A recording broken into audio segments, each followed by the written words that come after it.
Halfway House by Robert Silverberg. Originally published in the November 1966 issue of Worlds of If magazine, republished in a collection of Silverberg's own short stories entitled Dimension 13 by Ballantine Books in 1969. Read by Darrell T. Smith II for my channel, Quasar Spectra.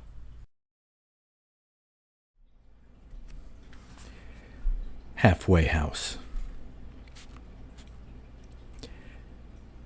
Afterward, Alfieri realized that you must give a life to gain a life. Now he was too interested simply in staying alive to think much about profundities. He was l'uomo dal fuoco in bocca, the man with fire in his mouth. Cancer clawed at his throat. The vocoder gave him speech, but the raging fire soon would burn through to the core of him, and there would be no more Franco Alfieri. That was hard to accept, so he came to the fold for aid. He had the money. That was what it took, in part, to enter that gateway of worlds. Money, plenty of it. Those who ran the fold did not do it for sweet charity's sake. The power drain alone was 3 million kilowatts every time the fold was opened.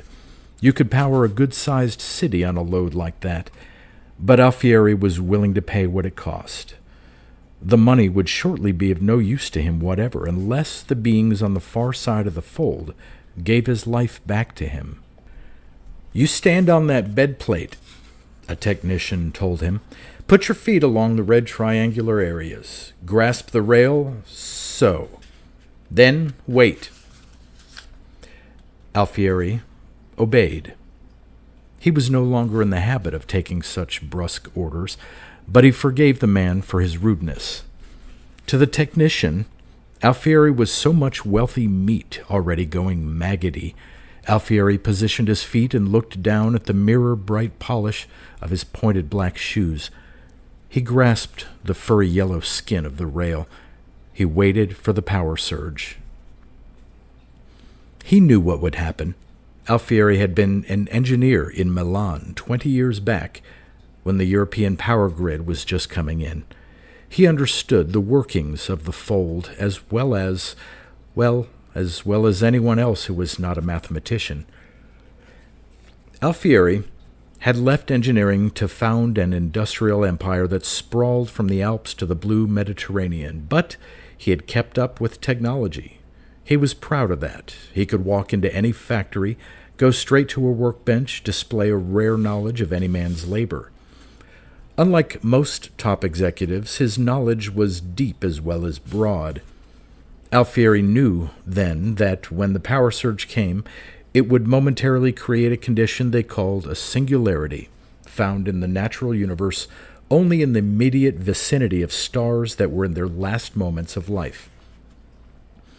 A collapsing star, a spent supernova, generates about itself a warp in the universe, a funnel to nowhere, the singularity.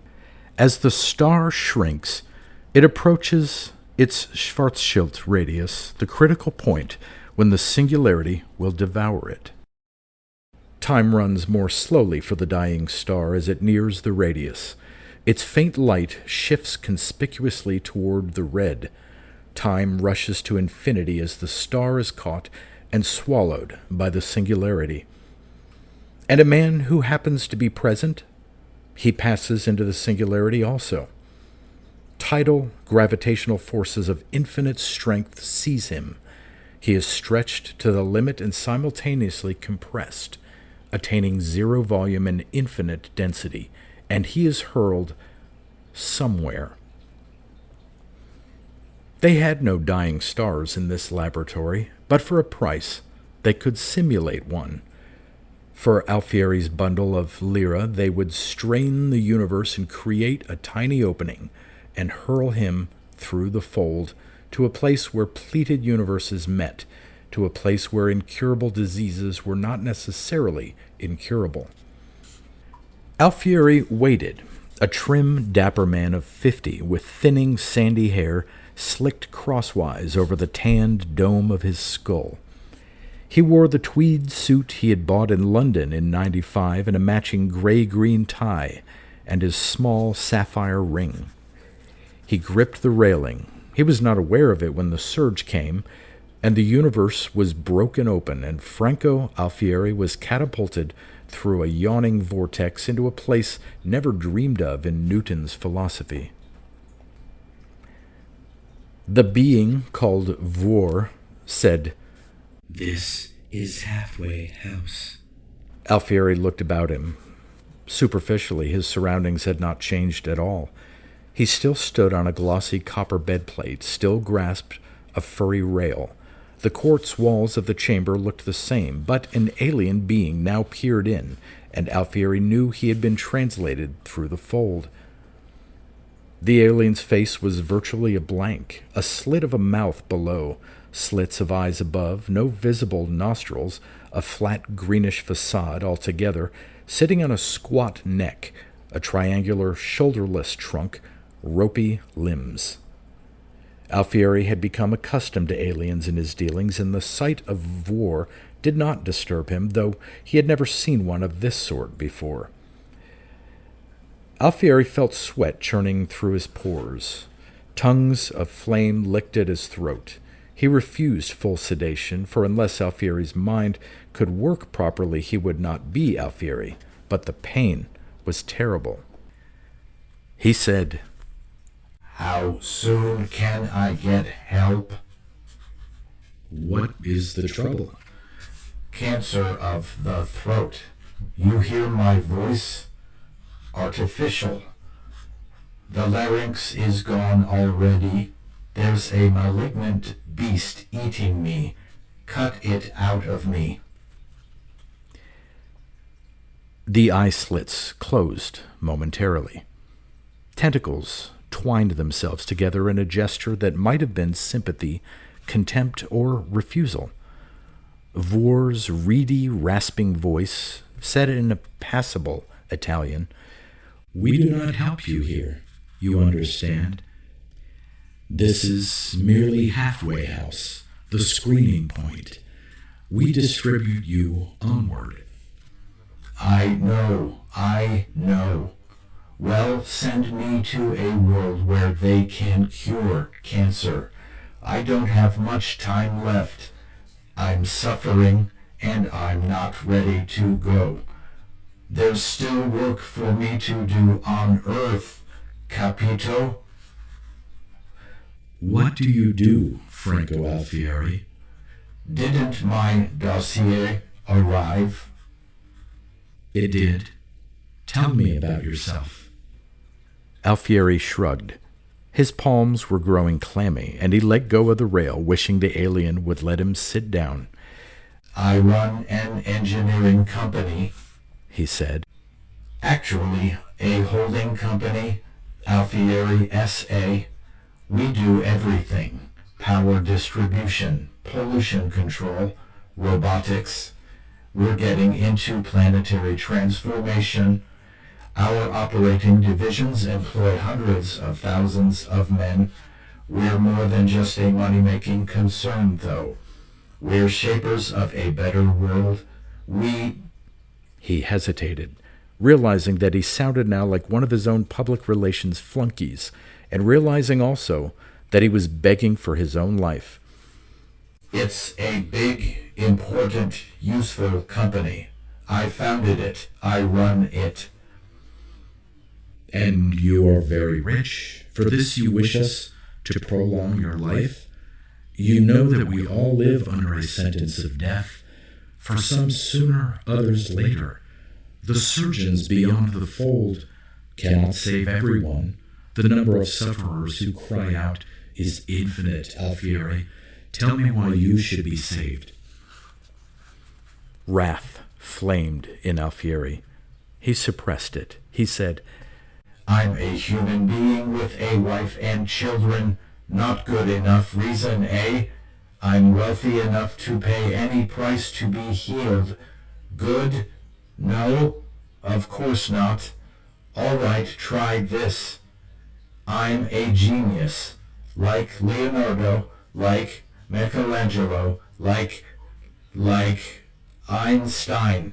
You know these names. Good. I have a big genius too. I don't paint. I don't compose music. I plan. I organize. I built the biggest corporation in Europe. I took companies and put them together to do things they could never have done alone. He glowered at the alien green mask beyond the quartz wall. The technology that led Earth to open the fold in the first place. My company. The power source. Mine. I built it. I don't boast. I speak the truth. You are saying that you have made a lot of money.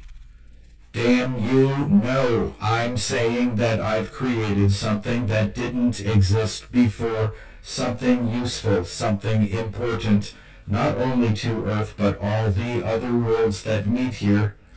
And I'm not through creating. I've got bigger ideas. I need 10 more years and I don't have 10 months. Can you take the responsibility of shutting me off? Can you afford to throw away all that's still in me? Can you? His unreal voice, which never grew hoarse even when he raised it to a shout, died away. Alfieri leaned on the railing again. The small golden eyes in the narrow slits regarded him impassively. After a long silence, Vore said, "We will give you our decision shortly." The walls of the chamber went opaque. Alfieri paced the little room wearily. The taste of defeat was sour in his mouth, and somehow it did not anger him to know that he had failed. He was past caring. They would let him die, of course. They would tell him that he had done his work, that he had built his company, that it saddened them, but they had to consider the needs of younger men whose life's dreams still were unrealized. Then, too, they were likely to think that merely because he was rich, he was not deserving of rescue. Easier was it for a camel to go through the eye of a needle than for a rich man to attain new life on the surgeon's tables of a world beyond the fold. As he awaited his death sentence, Alfieri planned how he would spend his remaining months of life. Working to the end, of course. The heat sink project as Spitzbergen. Yes, that first. And then the walls were clear again. Vore had returned. "Alfieri, we have made an appointment for you on Hinnerang, where your cancer will be remitted and your tissues restored. But there is a price." Anything. 1,000,000,000,000 lira. "Not money," Vore said. "Service. Put your genius to work in our aid."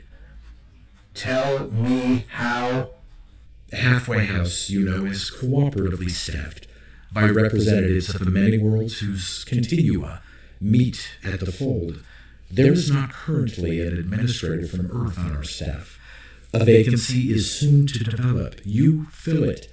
Lend us your gift for organizing, for administration. Take a 5-year term among us. Then you may return to your own world. Alfieri pondered. He had no particular wish to give up 5 years to this place. Too much beckoned to him on Earth. And if he were away 5 years, who would take the reins of his companies? He might return and find himself hopelessly out of touch. Then he realized the absurdity of the thought. Vore was offering him 20, 30, 50 more years of life. Standing at the edge of the grave as he was, Alfieri had no right to begrudge 5 of those years if his benefactors demanded them. He had made his unique administrative abilities his claim for renewed life. Was it any surprise that they now wanted those same abilities as quid pro quo? Agreed, Alfieri said. There will, in addition, be a monetary payment, said Vore, but Alfieri hardly cared about that. An infinity of universes met at the fold, as they did at every other point in space-time. Only at the fold, though, was it possible now to cross from one continuum to another, thanks to the equipment installed there. A webwork of singularities poked holes in the fabric of universal structures. Halfway House was the shuttle point for this loom of worlds, those who could convince the administrators that they had the right to occupy a valuable place on the transfer channels were shunted to the worlds of their need. An infinity is an infinity, and the channels filled all needs. There was access, for those who wanted it, to a matter-free universe and to a universe filled with one all-encompassing atom, and to a universe containing a world where living beings grew steadily younger and not the reverse.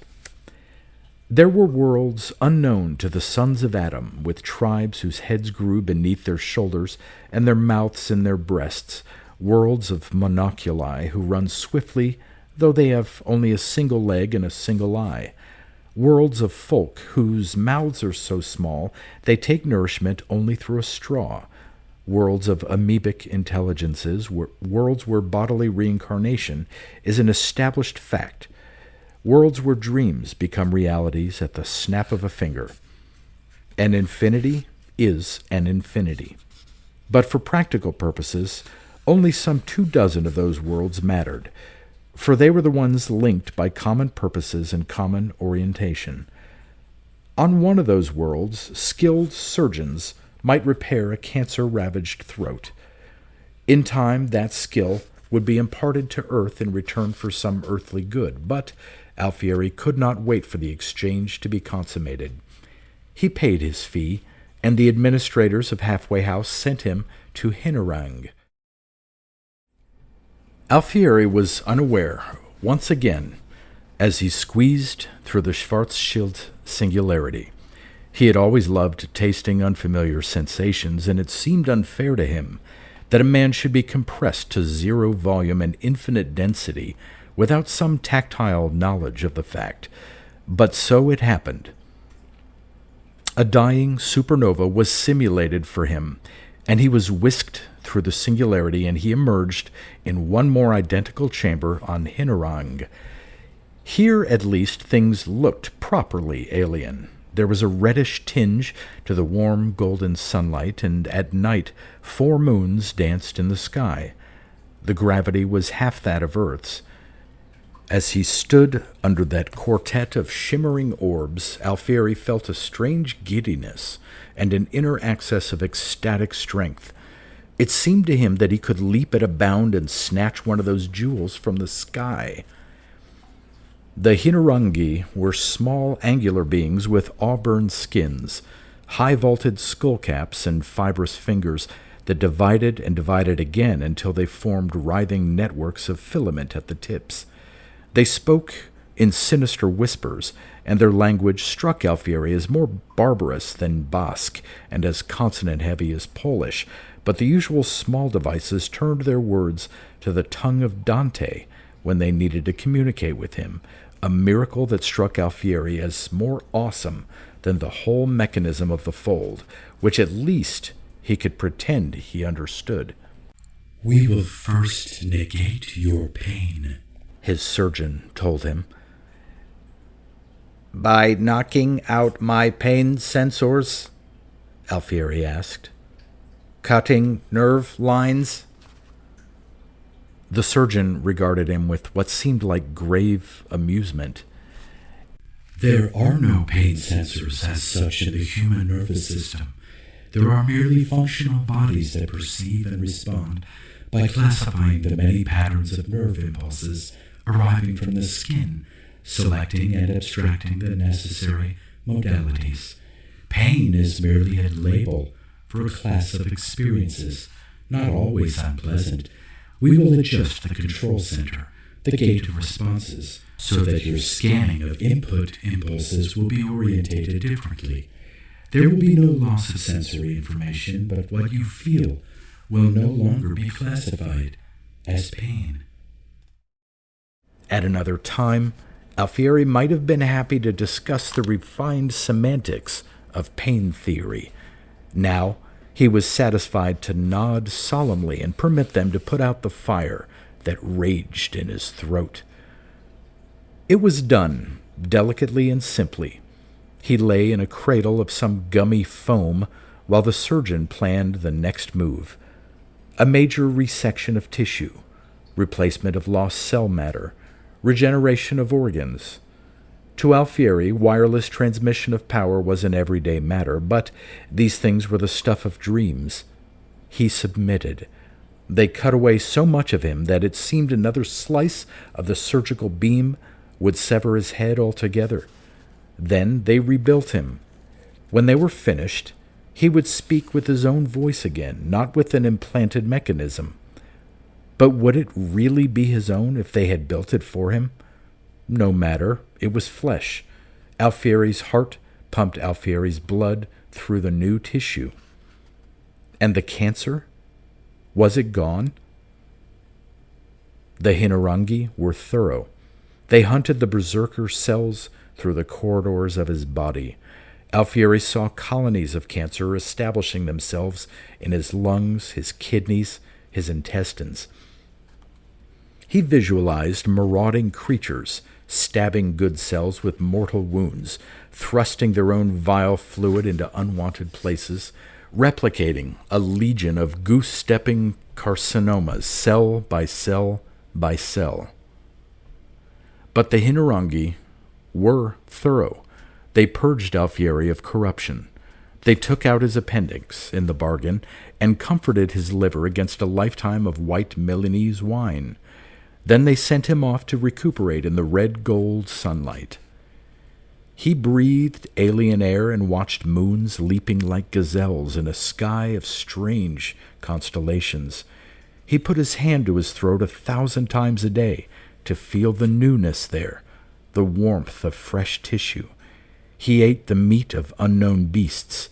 He gained strength from hour to hour. At last they put him in a singularity chamber and rammed him through the complexities of the fold, and he returned to Halfway House. Vore said, "You will begin your work at once. This will be your office." It was an oval room, walled with a living plastic that made it seem as warm and pink and soft as the walls of a womb. Beyond one wall was the quartz-bounded chamber used by those who traveled the fold. Vore showed him how to operate the switch that permitted viewing access to the chamber in either direction. "What will my duties be?" Alfieri asked. "Come and tour Halfway House first," said Vore. Alfieri followed. It was hard to grasp the nature of the place. Alfieri pictured it as something like a space station, an orbiting wheel of finite size divided into many chambers, but since there were no windows, he could not confirm that belief. The place seemed fairly small, no bigger than a good-sized office building. Much of it was given over to a power plant. Alfieri wished to stay and examine the generators, but Vore hurried him on to a cafeteria, to a small room that would be his dwelling place, to some sort of chapel, to executive offices. The alien seemed impatient. Silent figures drifted through the halls of Halfway House, beings of 50 sorts.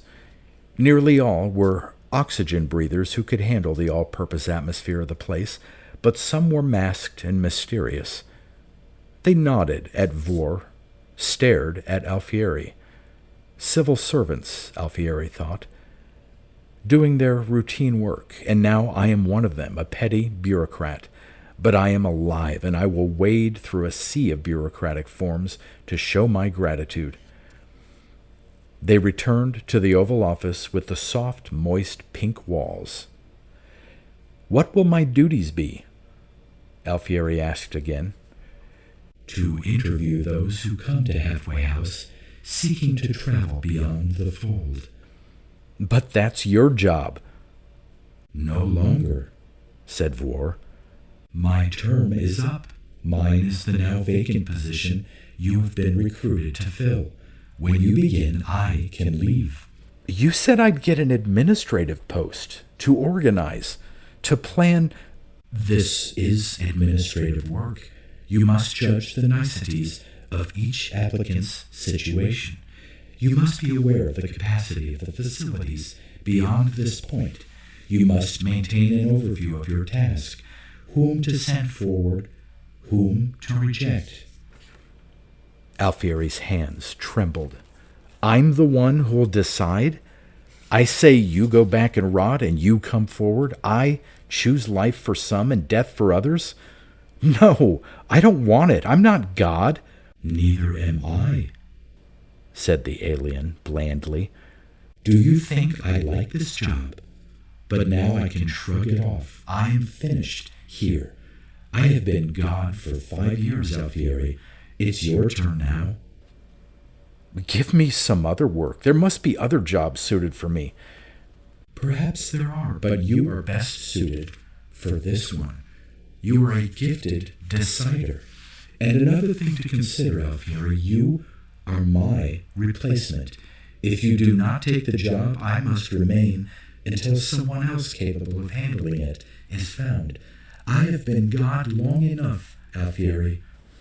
Alfieri was silent. He stared into the golden eye slits, and for the first time he thought he could interpret an expression he found there. Pain. The pain of an Atlas carrying worlds on his shoulders. V'or was suffering, and he, Franco Alfieri, could alleviate that pain by taking the burden on himself. V'or said, When your application was approved, there was an understanding that you would render service to us. The scope of your duties has been outlined to you. There is an obligation, Alfieri. Nodding, Alfieri saw the truth of that. If he refused to take the post, what would they do? Give him his cancer back? No.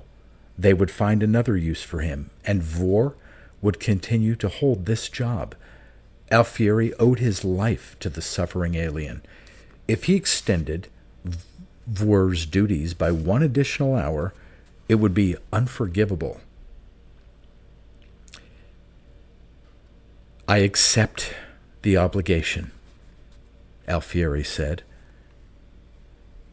The look in the alien eye slits could have been nothing but joy. There were certain things Alfieri had to learn about his job, and then he was on his own. He learned them. He took up his new existence as a bureaucrat with good grace. 1 room to live in instead of a cycle of mansions. Food prepared by computers, not by master chefs. A long day of work and little recreation. But he was alive. He could look to a time beyond the 5 years.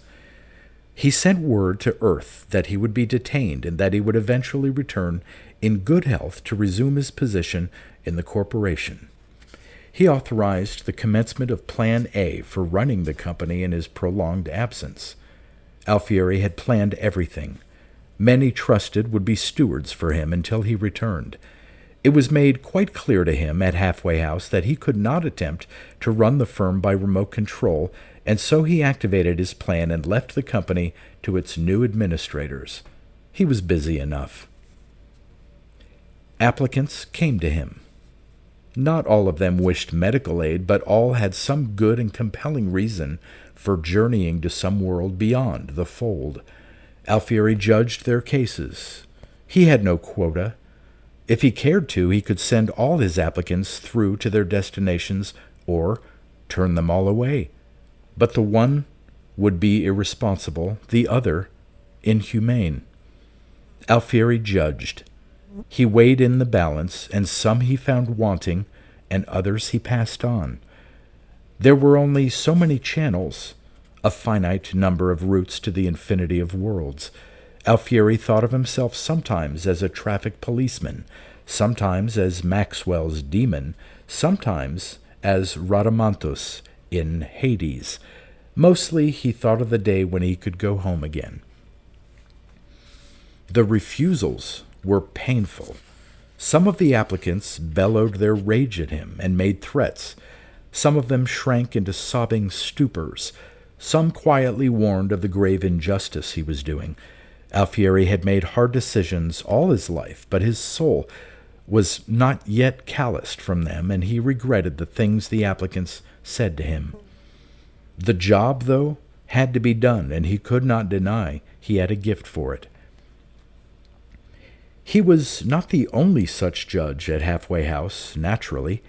Streams of applicants were constantly processed through many offices, but Alfieri was, in addition to a judge, the final court of appeals for his colleagues. He maintained the overview. He controlled the general flow. It was his talent to administer things. A day came when an auburn-skinned being with swarming, subdivided tendrils stood before him, a man of Hinnerang. For a terrible moment Alfieri thought it was the surgeon who had repaired his throat. But the resemblance was only superficial. This man was no surgeon. Alfieri said, "This is Halfway House." I need help. I am Tomrik Horoman of Hinnerang. You have my dossier? I do, Alfieri said. You know that we give no help here, Tomrik Horoman. We simply forward you to the place where help may be obtained. Tell me about yourself.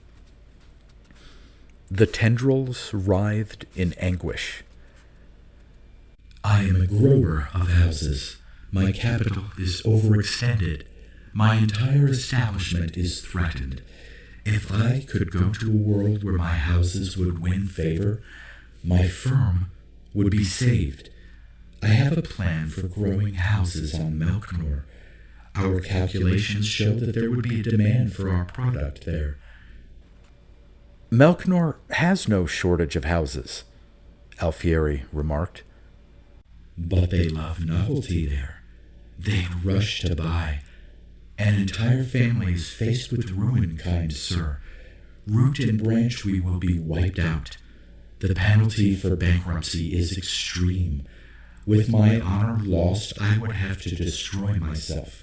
I have children. Alfieri knew that. He also knew that the Hinnerangi spoke the truth.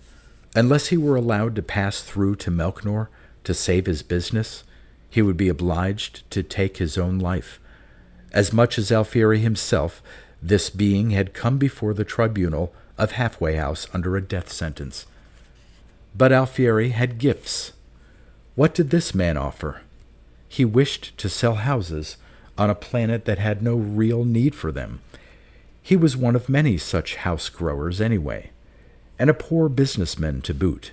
He had brought his troubles upon himself, unlike Alfieri, who had not asked for his cancer. Nor would Tomrik Horoman's passing be any great loss except to his immediate family. It was a great pity, but the application would have to be refused. "We will give you our decision shortly," said Alfieri. He opaqued the walls and briefly reported to his colleagues. They did not question the wisdom of his decision. Clearing the walls, he stared through the blocks of quartz at the man from Hinnerang and said, "I greatly regret that your application must be rejected." Alfieri waited for the reaction. Anger? Hysterical denunciation? Despair? Cold fury? A paroxysm of frustration? No, none of these. The merchant of vegetary houses looked quietly back at Alfieri, who had spent enough time among Hinnerangi to interpret their unvoiced emotions, and Alfieri felt the flood of sorrow coming at him like a stream of acid. Tomrik Horoman pitied him. I am very sorry, the Hinnerangi said. You bear such a great burden. Alfieri shook with the pain of the words. The man was sorry, not for himself, but for him. Morbidly, he almost wished for his cancer back. Tomrik Horoman's pity was more than he could bear. Tomrik Horriman gripped the rail and stood poised for his return to his own world. For an instant his eyes met the shadowed ones of the Earthmen. "Tell me," Tomrik Horriman said, "this job you have, deciding who goes forward, who goes back, such a terrible burden. How did this job come to you?" "I was condemned to it," said Franco Alfieri in all the anguish of his godhead. "The price for my life was my life. I never knew such suffering when I was only a dying man." He scowled, and then he threw the switch that sent Tomrik Horriman away.